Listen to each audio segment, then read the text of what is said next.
오늘 본문은 야곱이 그의 12 아들을 축복하는 이야기를 담고 있습니다. 보다 정확하게 얘기하면 축복이기도 하고 선지자적으로 야곱이 그의 아들들에 대해서 축복하는 예언의 내용을 담고 있다, 이렇게 얘기하는 것이 사실은 보다 정확할 것 같습니다. 그런데요, 오늘 본문을 이해하는 것이 아주 여러 가지 측면에서 그다지 간단한 문제가 아니다라고 하는 이야기를 좀 해야 될 것 같습니다. 창세기 전체 50장 가운데 가장 많은 논란이 되고 있는 해석의 여지나 이런 것에서 가장 논란이 많이 되는 것이 창세기 1장, 2장, 그리고 오늘 본문 창세기 49장입니다. 여러 가지 그 해석의 다양성들이 존재합니다. 아마도 적지 않은 그리스도인들이 또 여러 가지 이유로 인해서 본문을 읽으며 당혹스러움을 좀 느끼는 것 같습니다. 근데요, 무엇보다 이 축복에 관련된 본문을 자세히 읽다 보면 저희는 창세기 49장의 핵심적인 인물이 야곱의 12 아들 가운데 단연 유다와 요셉이라고 하는 것을 금방 알아차릴 수 있습니다. 왜 그렇습니까? 야곱이 축복하는 그 내용이 총 25절이에요. 그러니까 이제 앞에 서론이랑 그 종결어구, 컨클루징 하는 그런 스테이먼트를 빼고 나면 총 25절이 야곱이 그의 아들들을 축복하는 내용인데, 여러분 그 중에 10절, 각각 5절, 5절이 유다와 요셉에 대한 내용입니다. 그리고 나머지 15절을 가지고 10 아들에게 배분돼서 축복하는 내용이 나와요. 그러니 여러분, 아무래도 많은 절이 할애됐다고 하는 건 그만큼 관심이 많다고 하는 것을 의미하는 것 아니겠습니까? 그래서 단연코 이 축복의 내용 리스트에서 유다와 요셉이 가장 중요한 그 prominent한 place를 차지하고 있다고 하는 것 틀림없는 것 같습니다.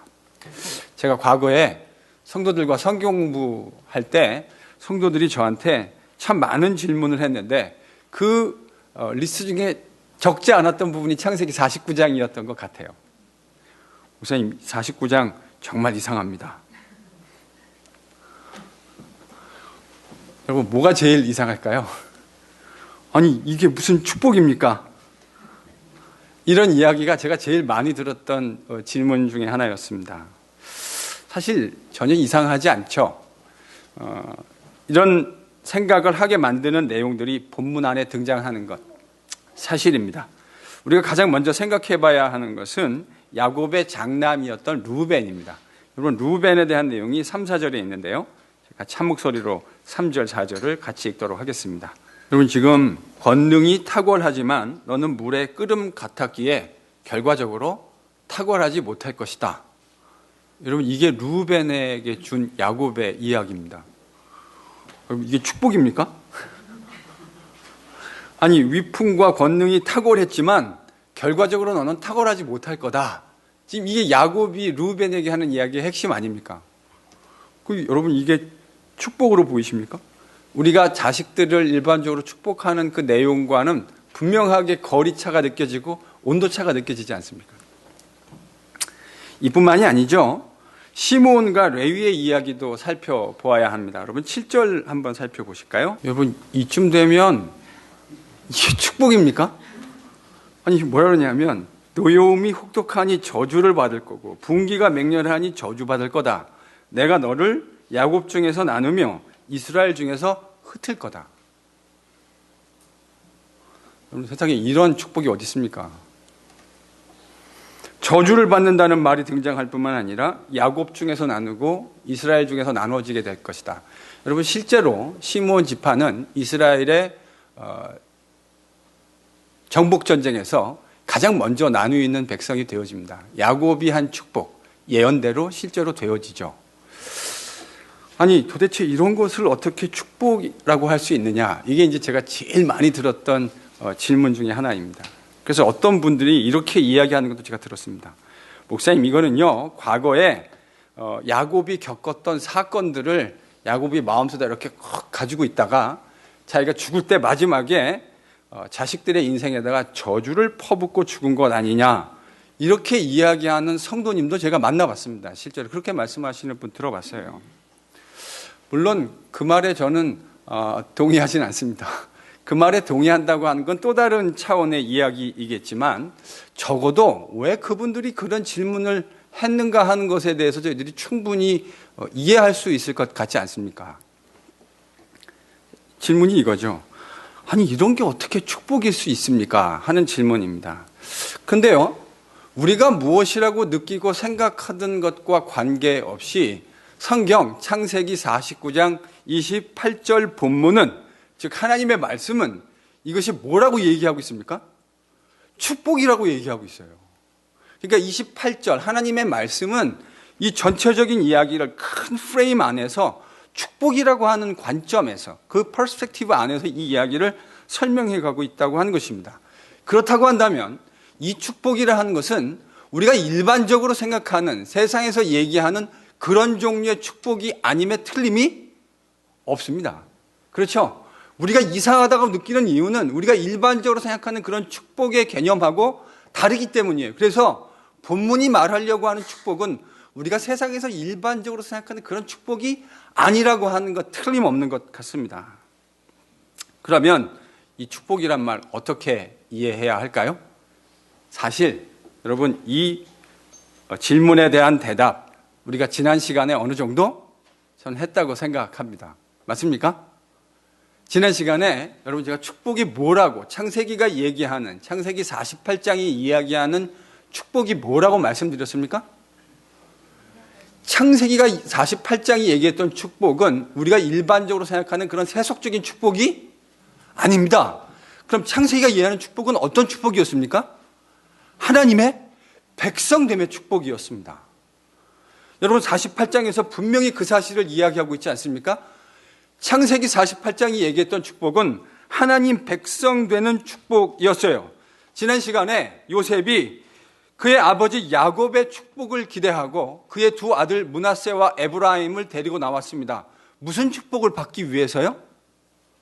하나님 백성으로서 누리는 축복이 무엇인지 사실 생각해 보면요, 요셉은 줄 수 있는 것들이 어마어마하게 많이 있었습니다. 그런데 그런 게 진짜 축복이 아니라 하나님의 자녀로서 누리는 축복이 진짜 축복이라는 것을 요셉이 너무나 분명히 알고 있었기에 아버지가 돌아가시기 전에 아버지가 신앙으로 자신의 손주들을 축복해 주시기를 바라는 마음으로 요셉이 두 아들 데리고 나왔던 거 아닙니까?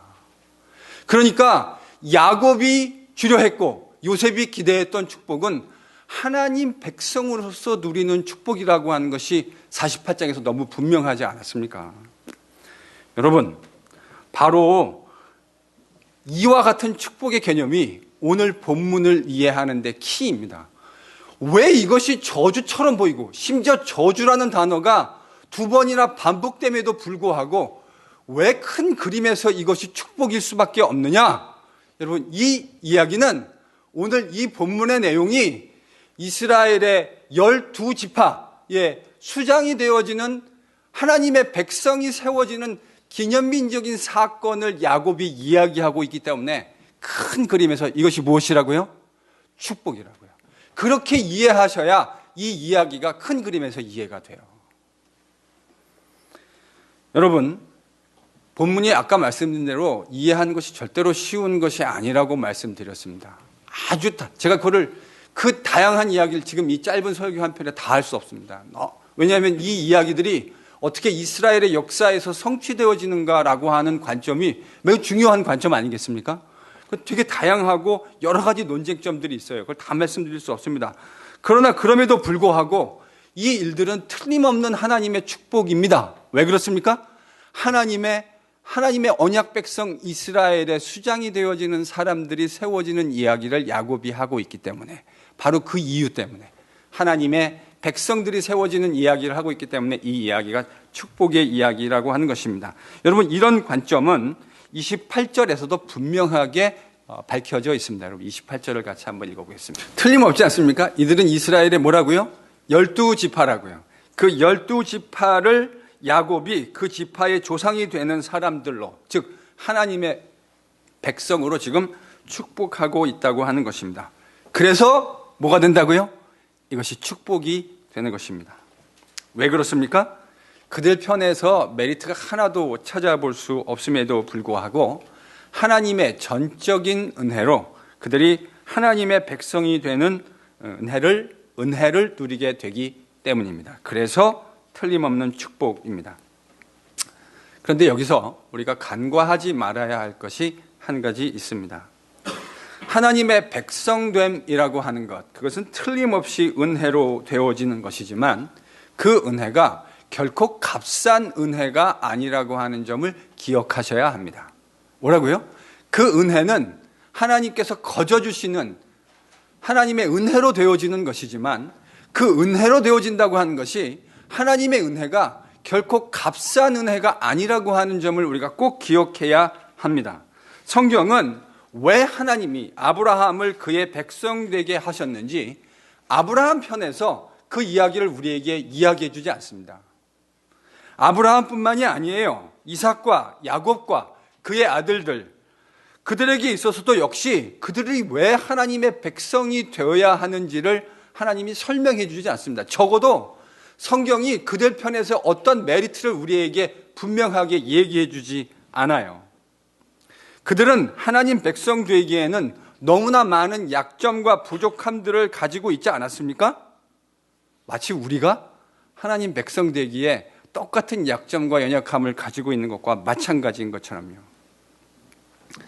그래서요, 그런 관점에서 그들이나 우리나 하나님 백성됨에 있어서 하나님의 전적인 은혜라고 하는 말 이외에는 어떠한 설명이 불가능합니다. 제가요, 교회에서 교회로 출근을 하고 또 일을 보고 점심을 보러 운전하고 나가고 이럴 때마다 꼭 묵상하는 것이 한 가지 있습니다. 그게 뭐냐면 내가 왜 하나님 백성이 되었을까 하는 묵상입니다. 여러분 그런 묵상 해보신 적 있습니까? 내가 왜 하나님 백성 되었을까? 답이 잘 왜 말이 안 되죠? 답이 잘 찾아지시던가요? 그 명확한 답 잘 찾으실 수 있습니까?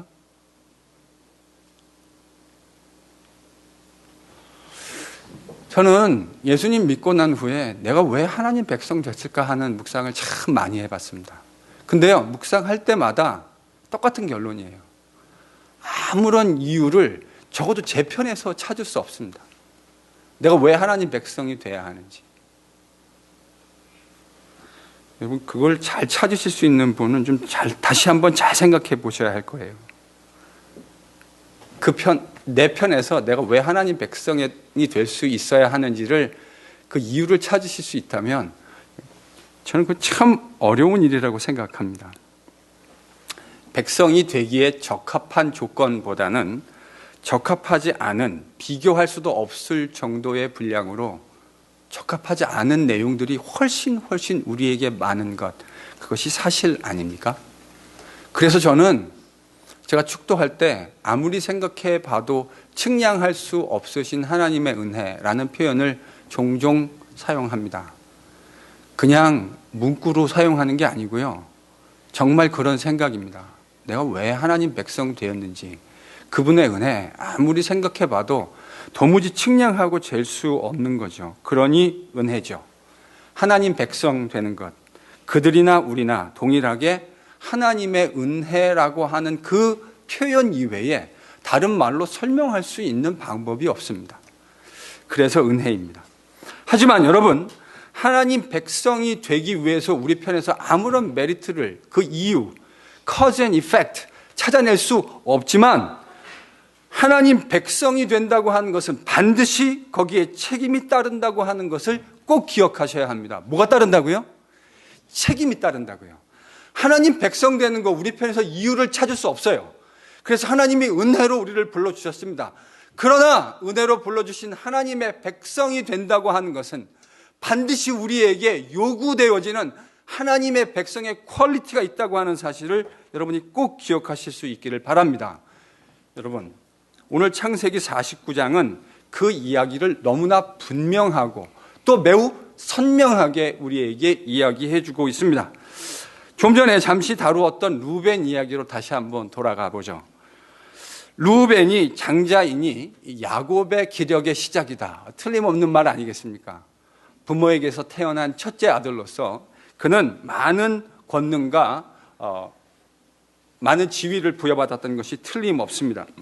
그런데 그래서 그의 권능이 탁월하다고 이야기했지만 그는 탁월하지 못할 것이라고 하는 이야기를 들어야 했습니다. 왜 그렇습니까? 그가 아버지의 침상을 더럽혔기 때문입니다. 이 이야기는 그가 그의 섬호, 빌하와 통간한 사건을 이야기하는 것임에 틀림없지 않습니까? 하나님의 언약 백성으로 부르심을 받기는 했지만 그의 언약 백성다우지 못한 그 모습, 그것으로 인해 그는 정결하게 살아내지 못했기 때문에 아버지의 장자로서 누려야 할 그 탁월함을 누릴 수 없게 되어진 겁니다.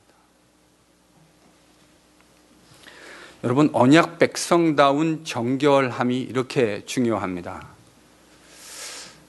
마땅히 장자로서 누려야 할 축복, 그가 누리지 못했던 이유, 하나님의 백성의 정결한 모습을 그가 상실해 버렸기 때문입니다. 그뿐만이 아니죠. 시므온과 레위는 또 어떻습니까? 그들이 저주를 받아야 된다고 야곱이 이야기했습니다. 본문을 자세히 보면 그것은 그들이 과거 세겜성에서 있었던 사건과 연관되어 있다고 하는 것이 분명해 보이지 않습니까? 그들이 자신들의 분노를 참지 못하고 세겜성 사람들을 매우 무참하게 도륙했던 사건, 그것이 그들이 저주를 받아야 되는 이유라고 본문 창세기 49장은 우리에게 이야기해주고 있습니다. 여러분, 저도 때때로 의롭게 분노할 적이 있습니다. 의롭게. 누가 봐도 이건 의분이라고 얘기하는 것.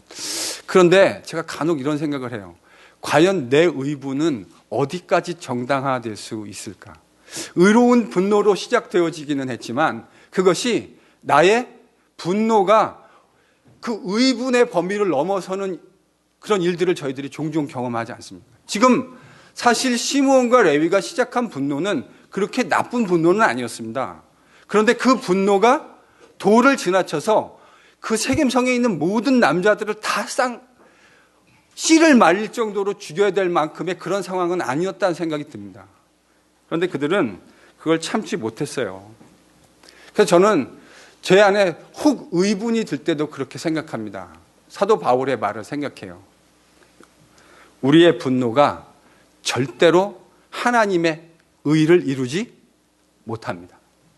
우리는 그것을 끝까지 의분으로 컨트롤할 만큼 그렇게 깨끗한 백성들이 아닙니다. 의로운 분노라 하더라도 그 분노가 결국은 하나님의 그 공의로운 일들을 이루어내지 못함을 보게 됩니다. 어떻습니까? 하나님의 백성답지 못한 그들의 처신이 어떠한 결과를 만들어내게 됐는지에 대해서 창세기가 아주 분명하게 우리에게 그들의 과거 역사와 연관지어서 이 이야기를 보여주고 있지 않습니까? 반면에 유다는 어떻습니까? 여러분, 8절에서 사실은 12절을 다 봐야 하지만 8절에서 10절까지만 저희들이 함께 읽겠습니다. 여러분, 유다는 형제의 찬송이 되고 아버지의 아들들이 그에게 절할 것이다. 그리고 듀가 유다를 떠나지 않을 것이다. 즉 이 말은 왕권이 유다를 통해서 지속적으로 배출되게 될 것이다 라는 이야기 아닙니까? 실제로 이스라엘의 역사에서 야곱이 축복하고 예언했던 대로 이스라엘의 왕권은 유다 족속에게서 나왔고 가장 그 이야기의 클라이맥스인 예수님도 무슨 지파셨습니까? 유다 지파셨습니다. 그러니까 야곱이 지금 축복하고 예언했던 대로 정확하게 되어졌다고 하는 것 저희들이 확인할 수 있지 않습니까? 앞서 언급한 대로 유다가 이 축복이라는 큰 49장의 그림에서 매우 중요한 위치를 차지하고 있다고 하는 것, 이와 같은 언급 우리가 어떻게 이해해야 할까요? 창세기 보면요, 유다도 분명 그의 형제들처럼 부족한 모습 가지고 있었던 건 사실 아닙니까? 그렇죠? 그런데 언제 유다가 변화하는 것을 저희들이 보게 되냐면 며느리 다말 사건을 경험하면서 유다가 변해가는 것들을 저희들이 봅니다. 마지막 다말 사건의 종결이 이거 아닙니까? 네가 나보다 더 의롭다. 벌써 거기서 변화의 징조들이 보였죠. 그리고 그 변화된 모습이 가장 극명하게 드러났던 것은 애굽에서 동생인지 모르고 총리 요셉을 만나는 그 과정에서 그의 변화의 모습이 가장 극명하게 여러분 드러났던 것 아닙니까? 동생 베냐민을 살리기 위해서 자신이 희생해서라도 그를 살리려고 하는 유다의 희생적인 모습, 여러분 그것 때문에 요셉이 울지 않았습니까? 그 변화의 진정성을 확인하고 요셉이 울지 않습니까? 여러분, 후대 유대 문헌, 유대인들이 기록해놓은, 랍비들이 기록해놓은 창세기 49장을 해석해놓은 부분들을 읽어보면 재미난 구절이 되게 많아요. 그런데요, 유다가 왜 이렇게 축복을 받아야 되느냐라는 이야기를 할 때 유대인들, 랍비들, 또 유대 문헌들의 공통적으로 연결하는 그 히스토리의 연결점이 뭐냐면 다말 사건과 애굽에서 요셉 앞에서 동생 베냐민을 변호하고 아버지, 그 늙은 아버지 야곱을 생각해서 자신이 기꺼이 볼모가 되고 종이 되겠다고 얘기하는 그의 희생적인 모습을 똑같이 유대 랍비들도 그 원인으로 찾고 있습니다. 여러분, 야곱의 12아들, 특별히 요셉 앞에 서 있는 야곱의 아들을 생각해 볼 때 진짜 장자됨의 모습을 여러분 우리가 누구에게서 발견할 수 있게 되었습니까? 루벤이 아니었고요, 유다였다고요.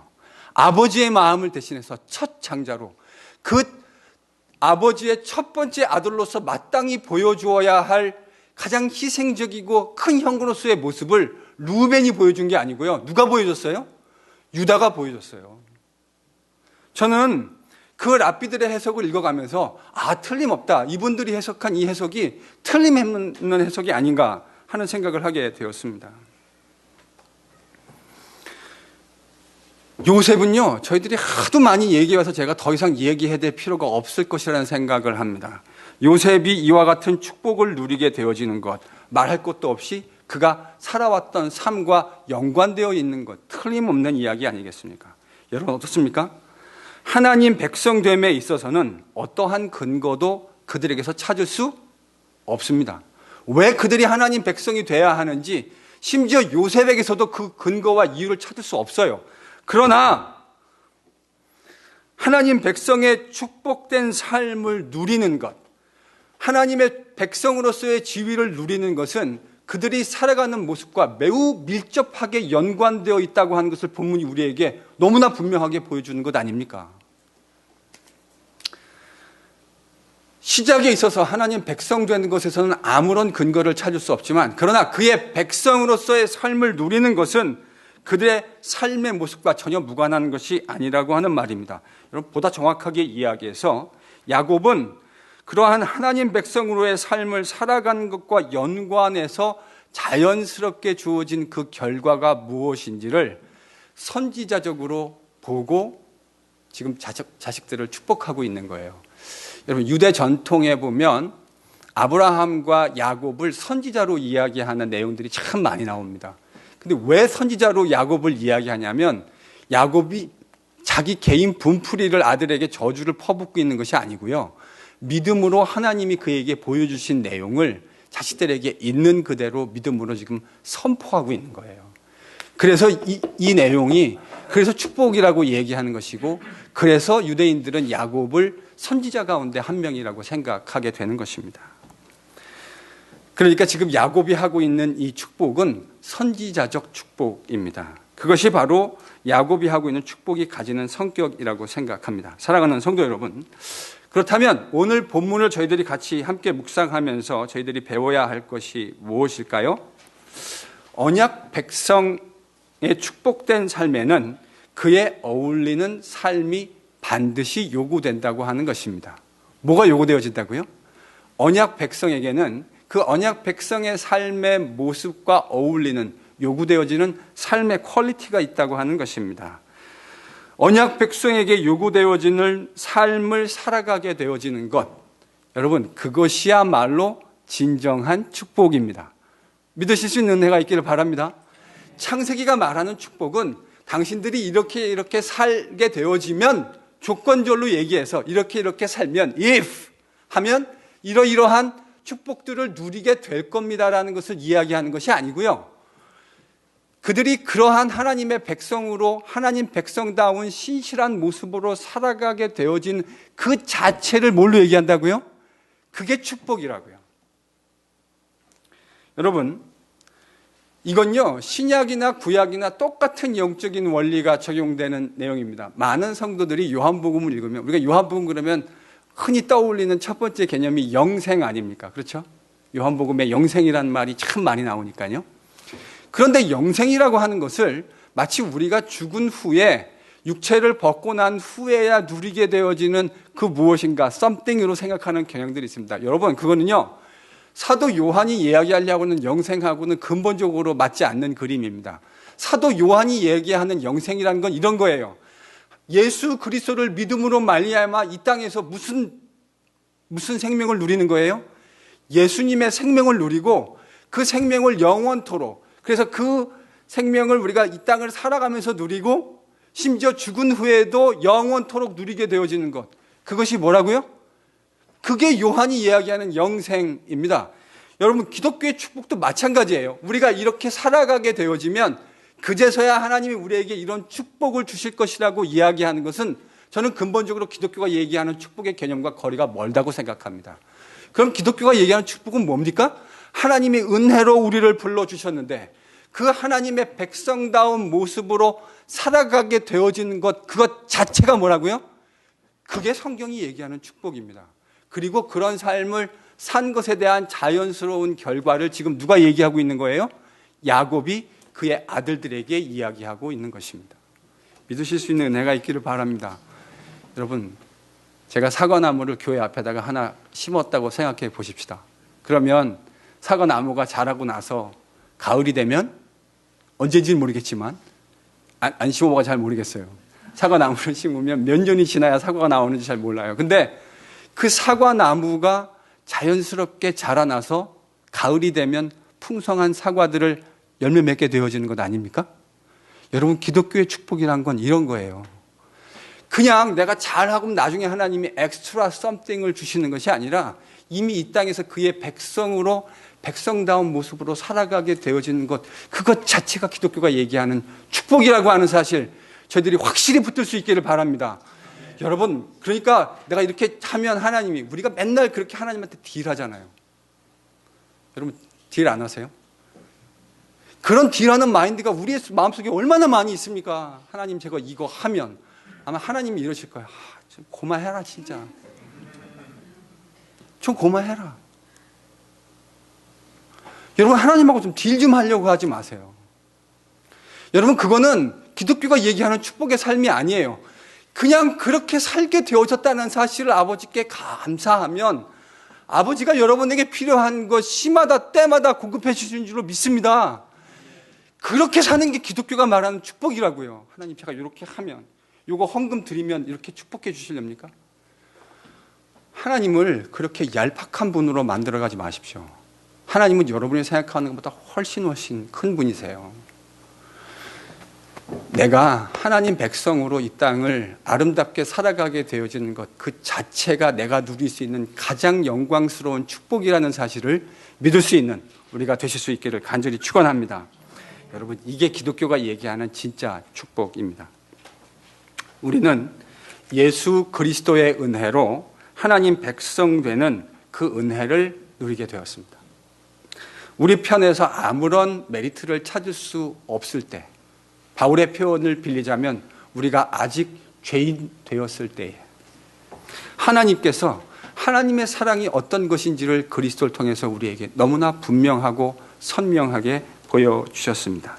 우리가 과거 패역한 삶의 모습으로 그대로 있을 때 우리 각자를 찾아와 주셔서 우리를 하나님 백성 되는 그 기막힌 은혜 아버지가 누리게 하셨습니다. 그러나 기억하십시오. 그 은혜는 절대로 값싼 은혜가 아닙니다. 그 은혜는 절대로 가볍게 취급될 수 있는 은혜가 아닙니다. 왜 그렇습니까? 우리가 그 은혜를 누리기 위해서 하나님의 아들 독생자 예수 그리스도의 고귀한 피라고 하는 세상이 그 무엇으로도 살 수 없는 가장 귀한 가치가 십자가 위에서 부어졌기 때문에 우리가 이 귀한 은혜를 누리게 된 줄로 믿습니다. 그런 엄청난 특권, 예수 그리스도를 통해 우리에게 주셨기 때문에 하나님은 그의 백성에게 그의 백성에 어울리는 부합한 삶을 요구하시는 겁니다. 그래서요, 하나님 백성다운 삶을 사는 것에는 적지 않은 대가가 따르는 것이 너무나 당연합니다. 여러분, 그것을 이상하게 생각하시면 안 됩니다. 이 부르심이 너무나 어마어마한 것이기에 그 부르심에 순종하기 위해서 우리에게요, 적지 않은 것들을 포기하고 따라야 하는 그 대가가 따르는 것, 여러분 너무나 당연한 것 아닙니까? 여러분이 귀하다고 생각하는 것일수록 여러분이 페이먼트를 내야 할 것이 점점 더 많아지는 것 아닙니까? 그렇죠? 자동차를 위해서 페이먼트 해야 되는 것보다 집을 위해서 페이먼트를 해야 되는 것이 더 많은 것 아닙니까? 일반적으로요. 일반적으로. 왜요? 더 많은 가치를 가지고 있다고 생각하니까. 그 귀한 가치를 우리에게 주셨으니 우리에게 그 가치에 부합하는 페이먼트를 요구하시는 것, 여러분 그것이 이상한 일입니까? 아닙니다. 절대로 이상한 일 아닙니다. 예수님은 그 사실을 제자들이 지어야 할 십자가라는 말로 표현하셨습니다. 누구든지 나를 따라오려거든 자기를 부인하고 자기 십자가를 지고 나를 쫓아야 할 것이니라. 뭘 지고 따라오라 부탁하셨습니까? 십자가를 지고. 여러분, 지는 것이 쉬운 것이라면 십자가라고 이야기하셨겠습니까? 그것이 힘들고 어려운 일이니 십자가라고 말씀하셨다고 이해하는 것이 너무나 당연하지 않겠습니까? 그러나 그것이 결코 쉬운 일은 아니지만 여러분, 억지로 지고 가는 것은 절대로 아닙니다. 찬송가에도 있듯이 내 몫에 태인 십자가, 여러분 얼마든지 기쁨으로 지고 갈 수 있습니다. 그럼 어떻게 하면 기쁨으로 지고 갈 수 있을까요? 내가 페이하는 것보다 내가 누리는 것이 얼마나 더 큰지를 명확하게 이해할 때 우리는 기쁨으로 그 십자가 지고 갈 수 있습니다. 믿으실 수 있는 은혜가 있기를 바랍니다. 그 십자가는 억지로 지고 가는 것 아닙니다. 내가 포기하는 것보다 내가 얻어 누린 것이 비교할 수도 없을 만큼, 좋게 비교하는 것 자체가 의미가 되지 않을 만큼 어마어마한 것을 얻었다고 생각하는 사람에게 그 십자가는 즐거운 포기가 될 줄로 믿습니다. 여러분, 바로 그 가치의 문제 아니겠습니까? 모든 일들은 가치의 문제 아닙니까? 내가 얻은 것의 가치가 내가 포기하는 것의 가치보다 훨씬 크다고 생각할 때 사람들은 얼마든지 그것을 포기할 수 있습니다. 여러분이 사랑하는 사람에게 뭘 해주는 것 아까우시던가요? 아까우십니까? 아유, 이거를 이 아내에게 해주지 않았으면 내가 이걸 가지고 이러면서 사랑하는 아내에게 주십니까? 아니, 이 웃음의 의미를 어떻게 이해해야 되는 거죠? 아이들에게 그 귀한 것들, 여러분이 힘써 노력해서 얻은 것을 희생해서 줄 때, 아유, 이놈 자식한테 이거 주지 않았으면 내 걸 가지고 뭘 할 수 있는데, 이러면서 주십니까? 여러분, 이 세상에서 우리가 하는 모든 일들은 다 가치의 문제입니다. 스시를 먹을 때 15불 내는 거는 별로 아깝다고 생각하지 않지만 맥도날드에서 15불 내라고 하면 여러분 다 아까워하실 겁니다. 왜 그렇습니까? 가치의 문제이기 때문에 그렇습니다. 내가 얻는 것의 가치가 포기하는 것의 가치보다 크다고 생각하는 사람은 절대로 아까워하지 않습니다. 여러분, 그러면 이렇게 질문해 볼까요? 왜 그러면 우리는 그리스도를 믿으면서도 매 순간 그리스도를 믿는 것의 그 가치를 절절하게 느끼면서 살고 있지 못할까요? 왜, 다른 말로 표현하면 왜 우리가 페이하는 것이 그렇게 아깝습니까? 내가 그리스도 안에서 느끼고 있는 그 가치가 어떤 것인지 선명하고 분명하게 매 순간 인식하고 있지 못하기 때문에 그렇습니다. 틀림없습니다. 여러분, 내가 그리스도 안에서 얻은 것의 가치가 가슴 절절하게 분명한 사람은 자기가 그리스도 안에서 포기하는 것 절대로 아깝다고 생각하지 않는 것이 저는 진리라고 생각합니다. 믿으실 수 있는 은혜가 있기를 바랍니다. 제 얘기가 아닙니다. 사도 바울의 이야기입니다. 사도 바울이 사도행전 20장 24절에서 이 가치를 어떻게 얘기했는지 아십니까?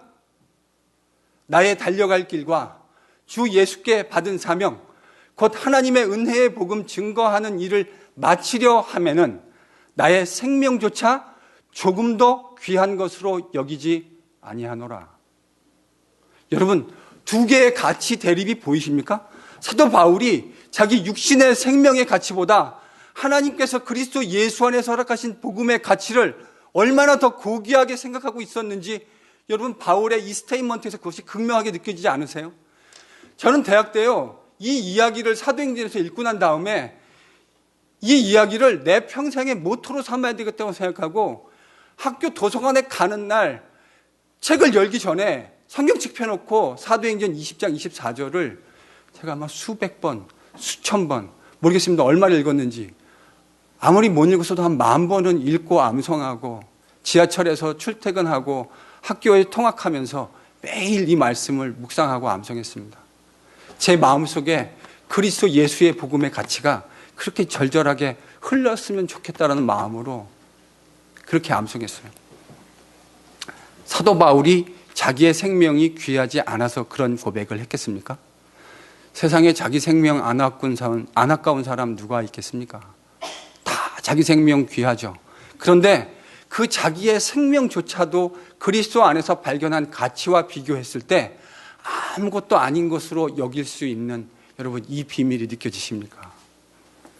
제가요, 똑같은 말은 아닌데 이 똑같은 종류의 가치의 고백을 에콰도르 선교사였던 짐 엘리엇 선교사의 고백에서 발견할 수 있었습니다. 제가 대학 때요, 그의 그 자서전을 읽다가 정말 도서관에서 펑펑펑펑 울었습니다. 이 이야기가 제 마음을 때렸기 때문입니다. He is no fool who gives up what he cannot keep in order to gain what he cannot lose.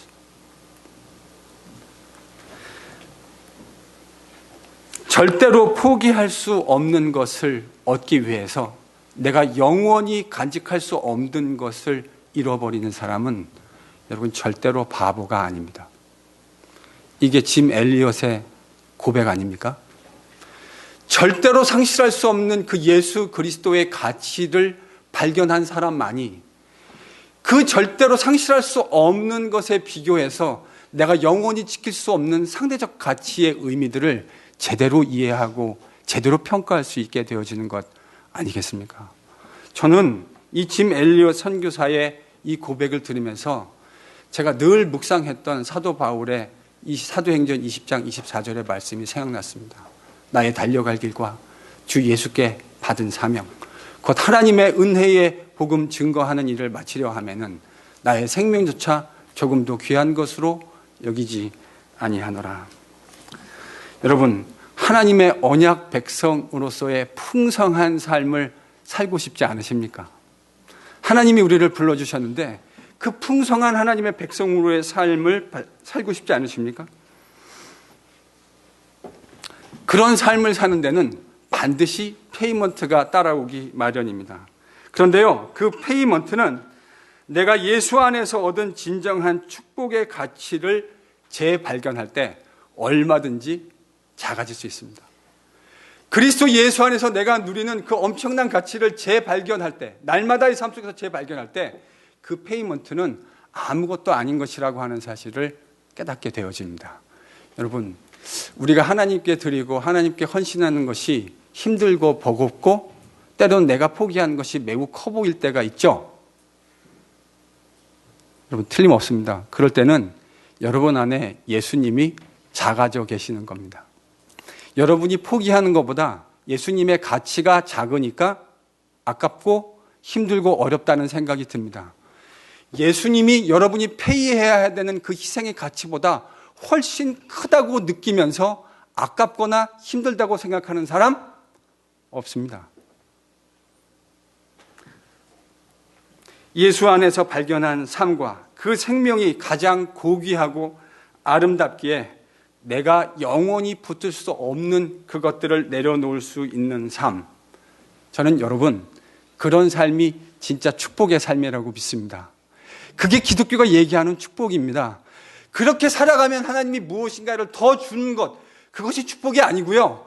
그런 마음으로 하나님이 나에게 주신 삶을 그리스도의 제자로, 하나님의 백성으로, 그의 백성다운 모습으로 영광스러운 그 삶을 살아가게 되어지는 그 자체가 기독교가 얘기하는 가장 진정한 의미의 가장 아름다운 축복입니다. 믿으실 수 있는 은혜가 있기를 바랍니다. 여러분, 이런 축복에 붙들린 사람을 성경은 이렇게 표현합니다. 세상이 감당할 수 없는 사람. 여러분, 이런 축복에 붙들렸는데 그 사람 앞에 가가지고요, 돈 몇 푼 가지고 그 사람 마음 얻으려고 한번 이렇게 해보십시오. 그 사람이 눈 하나 깜짝 할까요? 안 할까요? 절대 깜짝하지 않습니다.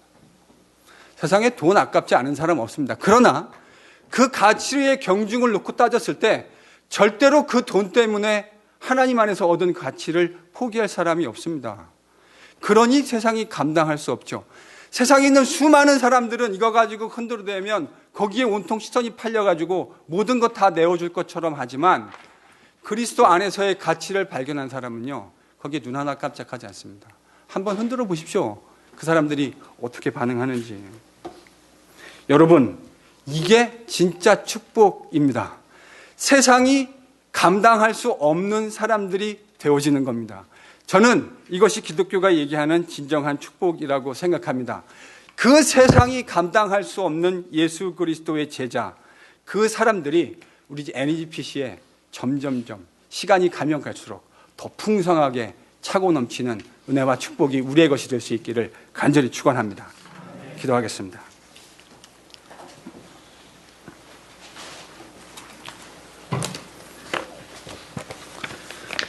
신실하신 아버지 하나님, 자격 없는 우리를 부르셔서 하나님 백성 삼아 주셨으니 그리스도 예수의 제자답게, 하나님의 백성답게 아름다운 모습으로 이 세상을 살아가게 하여 주시고, 그것이 우리가 누릴 수 있는 가장 아름답고 영광스러운 축복이라고 하는 것 저희들이 깨닫고 그 영광스러운 길 아름답게 걸어가는 우리 NGPC 될 수 있도록 주님 은혜 베풀어 주시옵소서. 감사하며 예수님 거룩하신 이름으로 기도했습니다.